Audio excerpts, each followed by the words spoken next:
Lecture 19. Spinal cord and spinal nerve section. We'll do that, and then we'll do the brain. I switched some things around in the previous schedule. I had the pain lecture today, but my wife, the guest lecturer every semester, can't come till Tuesday. She'll be here Tuesday to give that lecture. A lot more enjoyable lecture, I'm sure. So that'll be Tuesday, the next lecture. And I probably won't finish this, but I'll finish it next week on the spinal cord, then we'll start the brain. I have some iClicker questions scattered around, and as usual, they're just participation points. I don't expect you to know the answers. The Unit 3 exam was very good. This class continues to exceed my expectations. We'll talk about that a little bit at the end of the lecture, and I'd like to talk to these guys after class if you want to stop by. Okay, get started. So the spinal cord is located, of course, within the vertebral canal of the column, and is surrounded by cerebrospinal fluid and a set of membranes, which we call meninges. Not that they're anything different than membrane systems throughout the body. It's just that for some reason we started to call the membranes associated with the nervous system meninges. And of course, outside of those, yes? Oh, thank you. I'm in space today. I don't know what I did with a little machine. I got so many little things up on the front. Oh, here it is. Somebody's notes are up here too. Okay. If you're missing your notes, they're up here. And of course, outside the meninges is the bone either of the cranium or of the spinal column. The meninges vary in their density from extremely delicate to quite dense, and their purpose, of course, is to protect the extremely delicate spinal cord and brain. If you've ever dissected brain tissue, it's extremely soft and delicate, and so the meninges are a kind of membrane system to protect this delicate material. The outermost meninge is called dura mater, which, if you're into languages, you know, is a durable mother, as in one hard mother. But it's a very hard, dense material, like I always think of, when I think of these capsules, as the one that surrounds the kidney, because I used to do a lot of kidney dissection, but it's a very dense material of irregular connective tissue and quite hard to cut through, actually. And that's the outermost layer represented here on the spinal cord, and also it surrounds the brain, as we'll discuss later. And then just above that, outside that, is what we call the epidural space, or above dural space, and that surrounding the spinal cord is just some adipose tissue primarily, and some loose connective tissue. So it even protects the dura mater from running into the bone, the vertebral bone, and so forth. Inside the dura mater is another meninges called the arachnoid mater, and the origin of words arachnoid we use to the class of organisms called spiders. Arachnoids are spiders, and this is spidery kind of thread-like material, as in spidery mother. And so this is the middle meninges, much primarily formed by delicate elastic and collagen fibers. And then between the arachnoid mater and the dura mater is what we call the subdural space, and it contains interstitial fluid, the fluid that surrounds the cells of our body, interstitial fluid. And then the most thin of all the three layers of meninges is called pia mater, and you might have heard of Pia Isadora, which was a thin actress. That helps, but this is one thin mother. And it's very thin, transparent material, and it lays right against the spinal cord. And there is also a compartment between the arachnoid and the pia mater called the subarachnoid space, and it is filled with cerebrospinal fluid.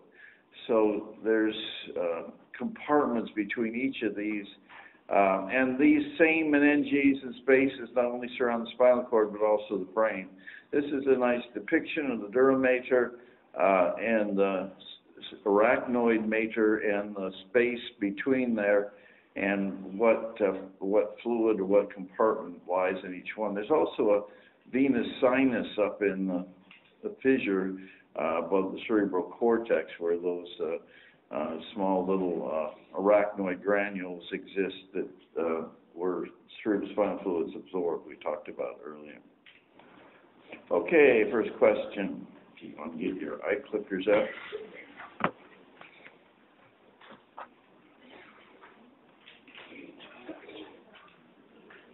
Suspended within the cranium by the cerebrospinal fluid, the brain is near neutral buoyancy. This is an advantage because it's kind of floating in that bath.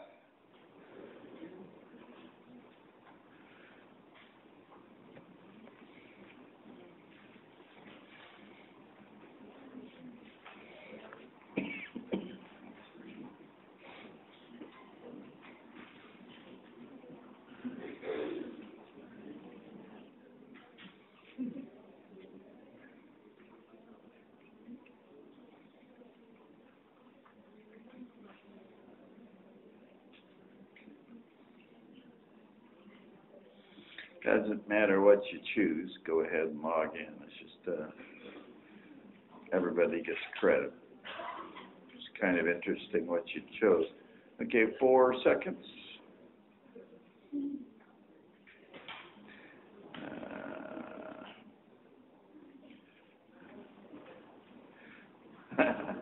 Darn. Should have been for credit. I was hoping you'd choose the reduces the brain's weight. Of course, the brain weighs the same whether it's in a water bath or not, but I thought it was kind of a funny idea. And it doesn't help the brain to spin around in the cranium. Oh, people are changing their... Oh, I like that idea better. We'll change my... Oh, it didn't ever stop. Details. Okay, number... maybe I got 2 on that question. Okay, I'm going to come back to those questions later. So more on the spinal anatomy. So the spinal cord extends from the inferior medulla all the way down the spinal column, but the actual cord ends at L2. So just below the thorax, the end of the cord occurs, and beyond there you just have spinal nerves. And you see there's 2 swollen portions of the cord indicated right here. This is called the cervical enlargement, and it has branches come off there to supply the upper appendages. And there's lots of gray matter in that area. And then there's another enlargement down here called the lumbosacral enlargement that supplies nerves going to the lower appendages. The cone-shaped end or tapered inferior end of the spinal cord is called the conus medullaris, and it's represented right here around L1 to L2, conus medullaris. And this tuft or tail of spinal nerves is referred to as cauda equina, and these are those nerves that come down and spread to the lower appendages in the pelvis, and that means literally tail of the horse or ponytail that you see some people putting their hair in that style. Anyway, that's called the cauda equina. And then the phylum terminology is an extension of pia mater that comes way down and attaches to the coccyx, so it kind of holds, I always think it holds the spinal cord from kind of floating up into the brain. But anyway, it's an attachment of the spinal cord down to the coccyx, the phylum terminale.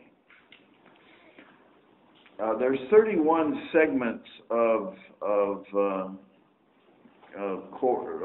I guess spinal nerves is what we're referring to, and they're named after the vertebrae segments. So there's a C1 through 8, a thoracic T1 through 12, an L1 through 5, and a sacral S through 12. You probably remember that there's only 7 cranial vertebrae, but there's one before and after the first cranial vertebrae, so that's why you end up with, or cervical, where do you get cranial from? So there's, this should be cervical. Yeah, I just noticed it said that. Cervical 1 through 8, thoracic, lumbar, and sacral. If you transected the spinal cord and made a photomicrograph of it, this is what it looks like. And it has a dark core and a light outer portion. And the core we refer to as gray matter, and it's certainly darker than the cortical part of the spinal cord.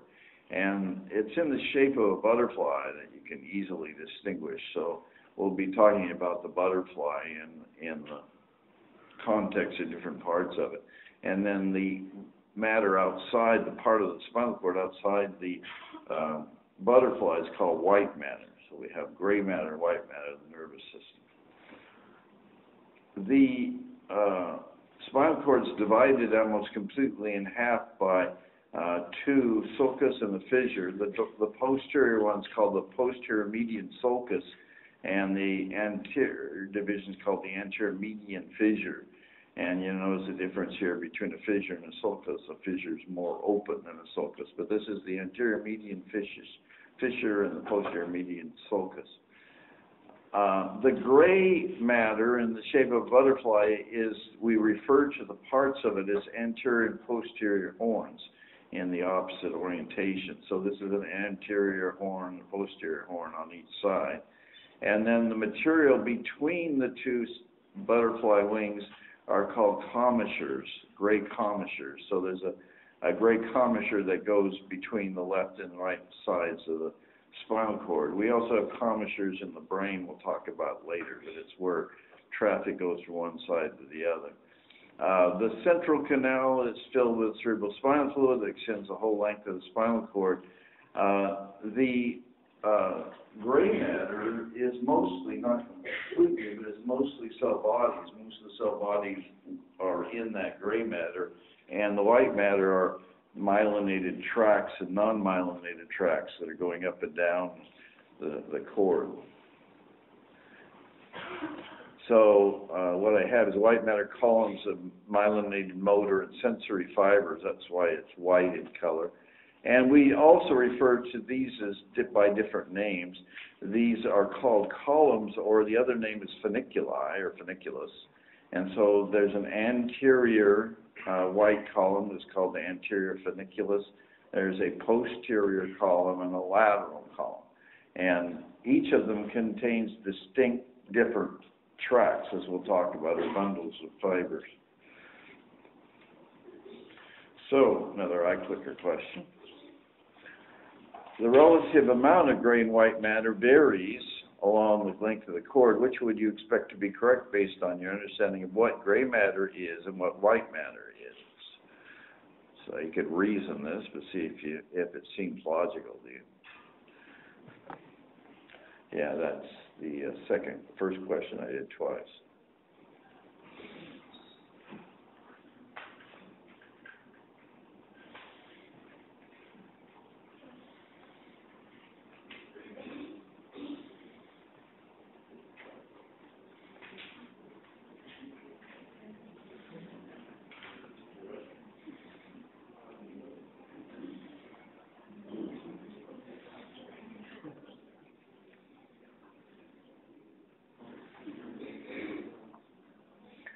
Okay, 7 seconds.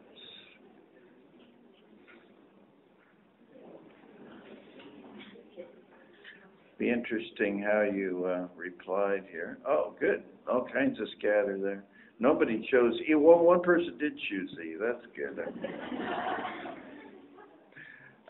The white matter does occupy more cord volume in the superior, because as you come up from the periphery, you have sensory fibers entering all the way up, and you have motor fibers exiting. So the majority of the cord is white matter at the superior part, and gray matter at the inferior. Gray matter occupies more cord volume in the cervical and lumbar regions, yes, because there's lots of cell bodies there that are important for refluxes. So, and we're going to talk about that soon in the very close future.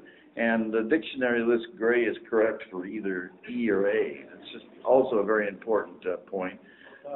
So D is the right answer. Not E. Number 5, spinal nerves. So the nerves that exit and enter the cord do so by what we call roots. So there's a root or an outlet on the dorsal side and another on the ventral. And there's specific traffic that goes through both of them. So the posterior dorsal root, it contains sensory nerves coming in from the periphery, and their cell body is in this dorsal root ganglia. So the sensory traffic from the periphery with the cell body right here goes into the posterior horn of the gray matter. And the ventral root or anterior root has motor traffic, efferent traffic that leaves the gray matter and goes out to the periphery. There's also some plexes. Plexus is a network of nerves that often interact with each other, even have ganglia or joining points. And there's a couple of these. There's a cervical one in the neck region. There's a brachial one in the arm region, the lumbar one, and finally one way down in the sacrum. So these are just little nerve networks that exist supplying those areas.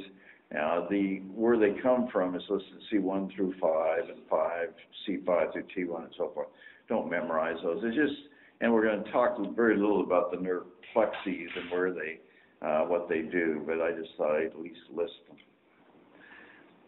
We talk when you're in the muscle about membrane systems covering muscles, and the same kind of system exists with nerves.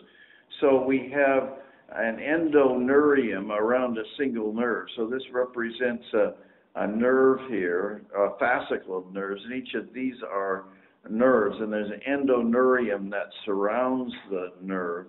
And then outside of a fascicle, which is a bundle of nerves, the perineurium, and then outside of the whole nerve, the entire nerve, is an epineurium. Sort of like a wiring bundle that wires some very complex electronic device. You send all the fibers out, the wires out in bundles wrapped up, and that's what's going on here. So we have a endoneurium, perineurium, and a epineurium that are analogous to the endomysium and paramysium and epimysium of muscle. So that's a little bit about the anatomy of the spinal cord, and now we're going to talk about physiology of the cord, some of the functional stories about it. First of all, there is traffic that's coming both from the periphery up to the brain and going from the brain to the periphery, and we call it ascending and descending traffic. So the ascending tracks go through the spinal cord, decussate, and end up on the opposite side of your system in the brain. And the descending traffics do the opposite. They originate up in the cortex and decussate and end up on the opposite side of the spinal cord. Of course, the ascending are sensory and the descending are motor type of information. Most of the cell bodies in the cord are for reflexes, and we'll talk about that. So the gray matter mostly contains cell bodies for local reflexes, although not entirely. We'll talk about that when we get there. Okay, major ascending routes. Now we're talking about tracks here that are in specific locations of the cord. We talked about columns, posterior columns, lateral columns, and anterior columns. Well, these are subdivided into groups. So the posterior column is subdivided, for example, in the fasciculus gracilis and the fasciculus cuneatus. These are two bundles of nerves in this posterior white column area. So these two fascicles carry information from the periphery, sensory information on position sense, proprioception, fine touch, pressure, and vibration. The track originates way out here, comes through this posterior horn. That's where the nuclei for the first neuron is, and then it decussates in the medulla, so it goes all the way to the brainstem, it decussates, and then goes up to the thalamus, and then the third order neuron comes out of there. So anyway, that type of information is in the fasciculus gracilis cuneatus. The anterior spinothalamic contains also sensory information, and so what we're doing now is doing all ascending tracts, and this is not fine touch but crude touch and pressure, so from deeper sensors, and the tract does not go all the way to the medulla to decussate. It decussates through that commissure, the great commissure, so it decussates in the spinal cord and then comes up what's called the anterior spinothalamic tract right here. That's why they got the little green segment indicating that area. The lateral spinothalamic tract is where we take pain and temperature information from the periphery. It also decussates immediately from one side of the spinal cord to the other, and then goes up to the thalamus and then to the spinal cord. So the only fine touch decussates up at the medulla so far.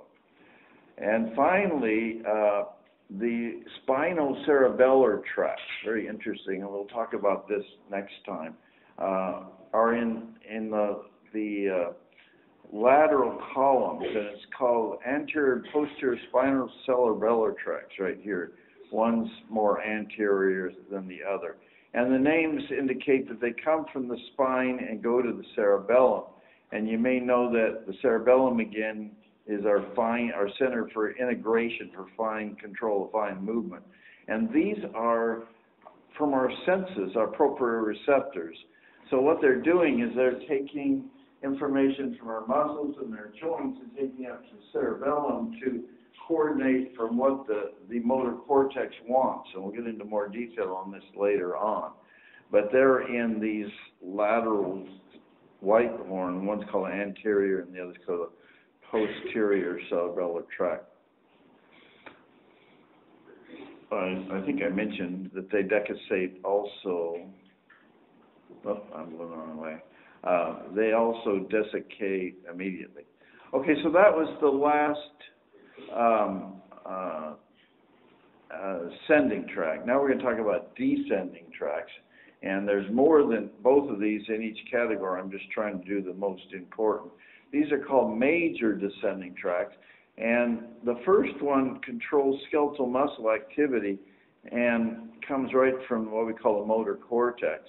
And there are two nerves in this tract. There's an upper motor neuron and a lower motor neuron. It turns out that we control our skeletal muscles by two different neurons. One that goes down to the level of in the spinal cord or brain for that muscle, and then sends out their synapses with the lower motor neuron, which we also call the alpha motor neuron, as you'll see, that goes to the skeletal muscle or whatever the effector is. So these are controlling skeletal muscle activity. The cell body for the first is in the motor cortex. It's right in the central area of the cortex we'll talk about later.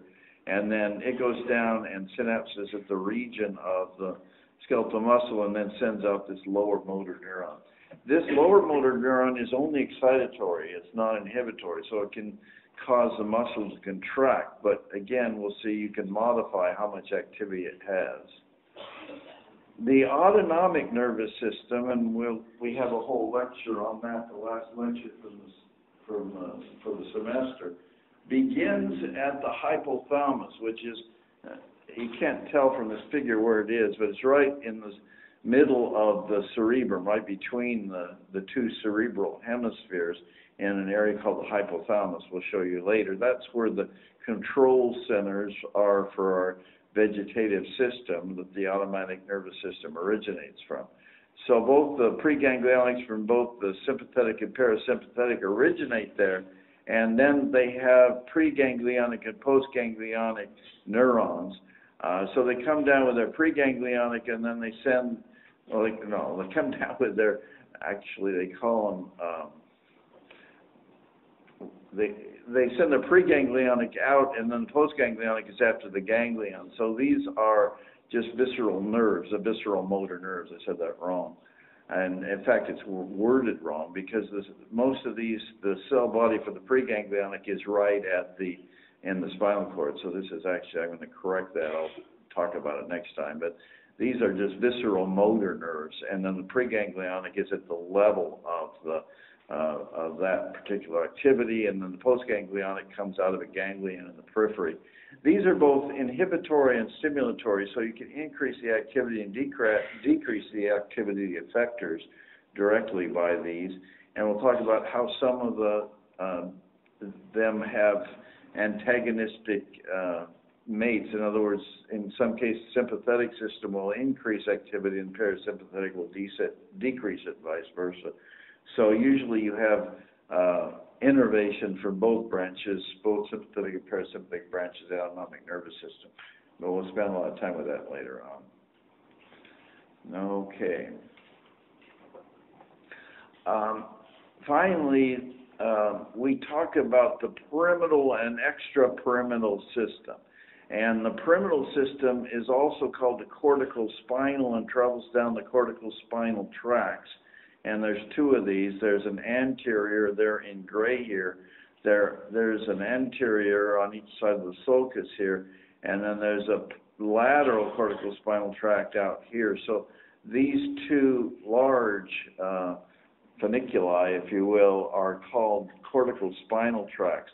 And they contain the traffic that's coming right down from the motor cortex all the way down through these tracts and through decussating in the medulla, and then coming down to the level of the effector muscle, and then synapsing on the lower motor unit, the lower motor neuron, and then going out to the muscle.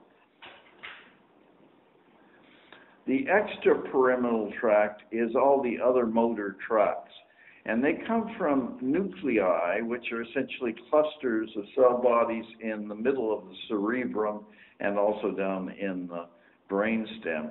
And so there's a set of nuclei called basal nuclei up here, but there's also nuclei in the brainstem and midbrain.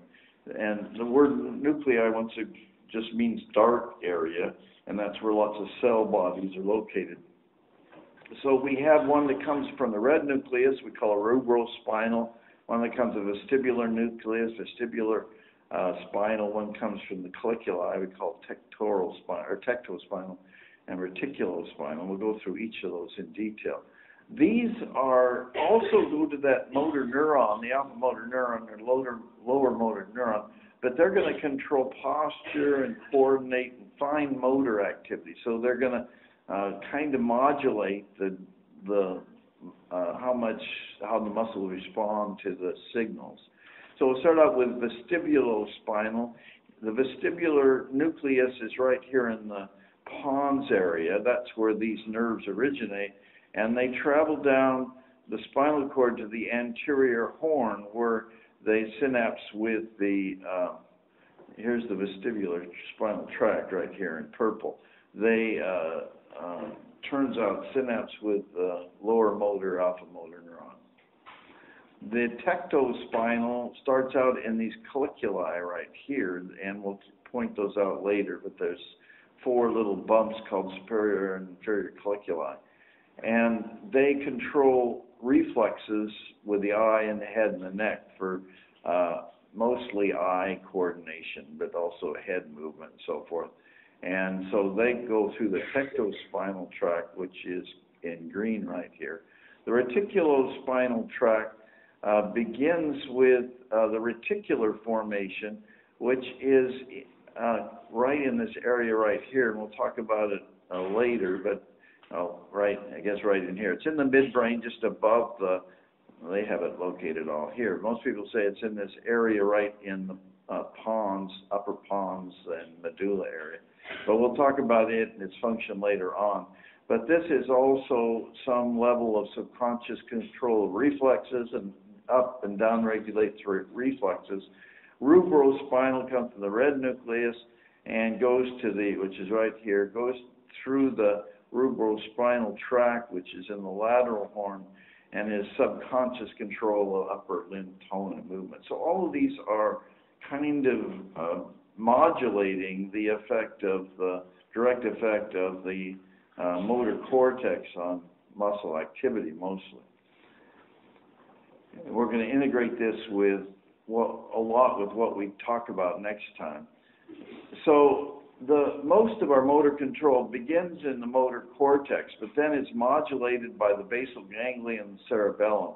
It's a complex story, and classically in medical schools, this information is presented in the neuroscience portion of the course, and physiologists are not allowed to talk about it. And we're starting to do that in FIU. We're starting to have more and more neuroscience courses. We've started 2 or 3 the last couple of years, but it's a whole field in itself. Bourne and Beaupay almost have nothing to do with it. More and more large physiology texts are taking neuroscience out of their book. There's a little bit in chapter 16. I'm going to try and give you the essentials in the next lecture too, but it's neuroscience is really becoming its own little story and not even part of physiology.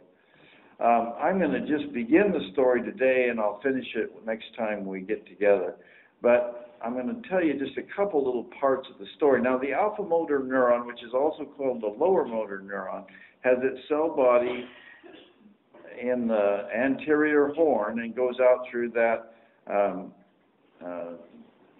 root, anterior root or ventral root, and then goes and synapses on neuromuscular junctions in its target muscle. And as I said before, this is the motor neuron that can branch and have either huge motor units or fine motor neurons, fine motor units. And so we can integrate the force of the muscle by either recruiting many of these alpha motor units to a given muscle and having what we call motor unit recruitment, or by stimulating it many, many times and getting Treppe and tetany type of control. So we start out here at the motor cortex, and that's how we grossly control our muscle activity. The problem is that we adjust it by all types of different ways. And to give you a beginning of how we do that, I thought I'd just start out the question this way, see if you're kind of following away. So the alpha motor neuron dendritic input, that's the one that's in that anterior horn. Where does it get its input? So let me start it.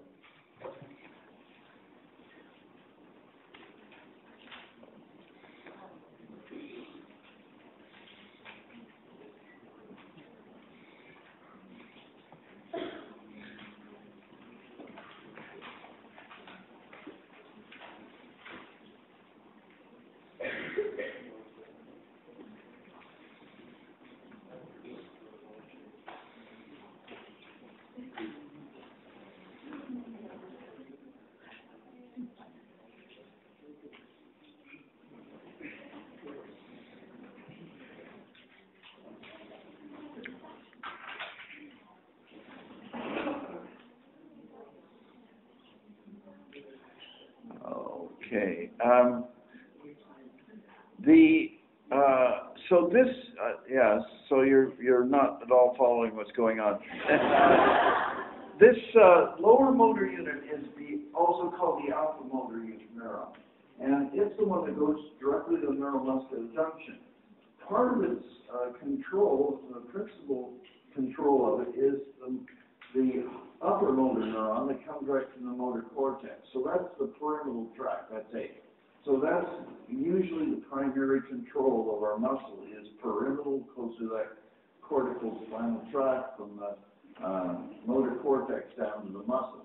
Now, those extrapyramidal tracts, this is what they target. All those rubospinal, vestibulospinal, and so forth, are going to these alpha motor neurons. So they're adjusting the level of that activity. The alpha motor neuron doesn't release inhibitory transmitters and stimulate. It only releases acetylcholine.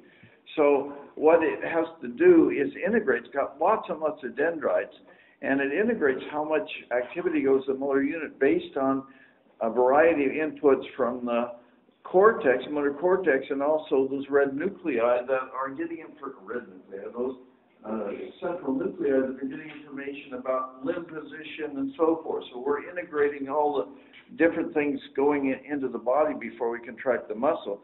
And finally, sensory neurons.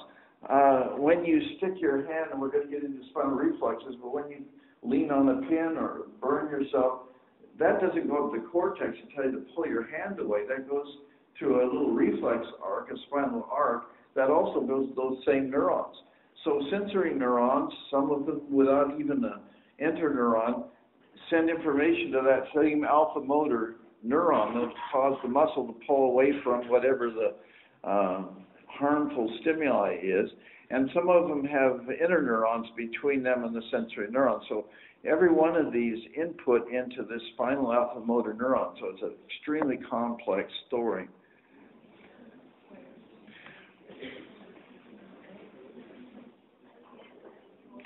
And just to give you even more information on the story, there we go. Did I start it or not? Just disappeared. I probably started it, stopped it. Doesn't make any difference. If you logged in today, you'll get credit. Okay, so polio attacks that alpha motor neuron in a very specific way. What do you think would happen with voluntary and involuntary activity of the muscle that is innervated by that alpha motor neuron?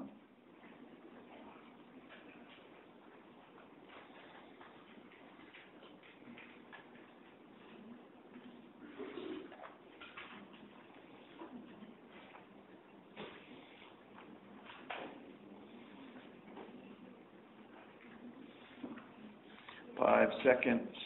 4, 3, 2.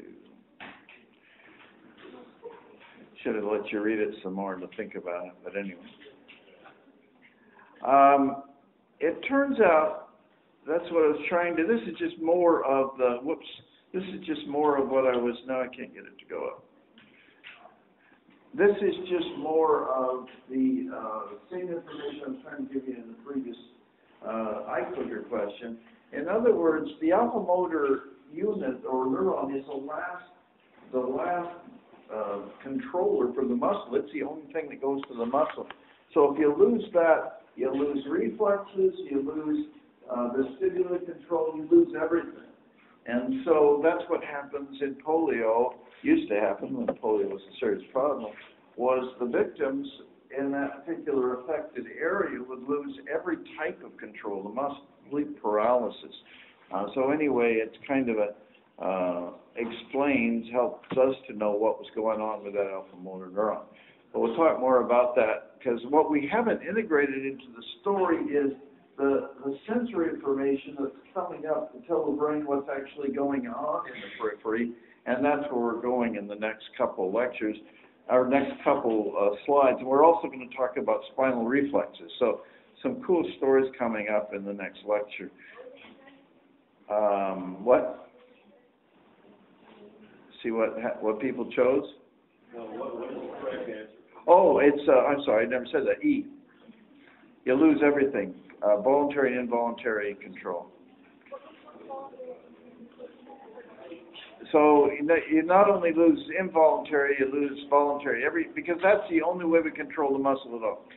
Okay, then finally, I'm already done. I'll get back to this lecture later. I didn't think I'd get this far. The exam mean was 72. You did really, really well. That's a great mean for that.